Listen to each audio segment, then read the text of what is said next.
बिस्मिल्लाहिर्रहमानिर्रहीम। 6 जून ते कराची में थींदड़ सिंध जे ज़मीनुनि खे खपाइण जे हवाले सां पुरअमन एहतजाजी मुज़ाहिरे खे जिते पुरतशद्दुद बणायो वियो, जमीयत उलमा इस्लाम पुरअमन मुज़ाहिरे खे पुरतशद्दुद बणाइण जी बि मज़म्मत कई ऐं जलाव ऐं घेराव जी बि मज़म्मत कई। लेकिन उन जे नतीजे में सिंध जे क़ौम परस्त लीडरशिप ते बग़ावत जा मुक़दमा, क़ौम परस्त कारकुननि ते बग़ावत जा मुक़दमा ऐं उन सां गॾोगॾु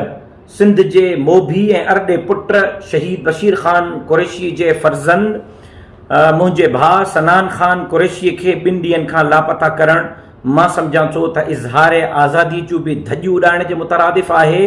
त सिंध जे हक़नि जे लाइ आवाज़ उथाइण वारनि खे अखियूं ॾेखारण जे मुतरादिफ़ आहे त आईंदा कोई धरतीअ जे बारे में आवाज़ न उथारे सघे। मां मुतालबो करियां थो त फौरी तौर ते मुंहिंजे भाउ सनान ख़ान कुरैशीअ खे बाज़ियाब करायो वञे, आज़ादु कयो वञे, ज़ाहिर कयो वञे ऐं जेकॾहिं उन जे मथां को जुर्म आहे त उनखे कोर्ट में पेश करे ऐं वकीलनि जे थ्रू पंहिंजो केस विहण जो मौक़ो फ़राहम कयो वञे। मां सिंध हुकूमत सां बि राब्तो कयो अथमि, सिंध हुकूमत जे चंद वज़ीरनि सां बि मुंहिंजी गुफ़्तगू थी आहे, सिंध पुलिस जे सरबराह IG सिंध सां बि राब्तो थियो आहे। जेकॾहिं सनान ख़ान कुरैशीअ खे आज़ादु नथो कयो वञे ऐं सिंध हुकूमत इहो सम्झे थी त अहिड़नि गिरफ़्तारियुनि सां आईंदा कोई धरतीअ जो आवाज़ न उथारे सघंदो त उहे अहमकनि जे जन्नत में रहनि था। सिंध पंहिंजनि मोभी पुटनि जो केस विहण बि ॼाणे थी, त सिंध धरती जो केस विहण बि ॼाणे थी ऐं हर तरह जे एहतजाज जो हक़ बि सिंध महफ़ूज़ रखे थी। मां उमीद करियां थो त फौरी तौर ते सिंध हुकूमत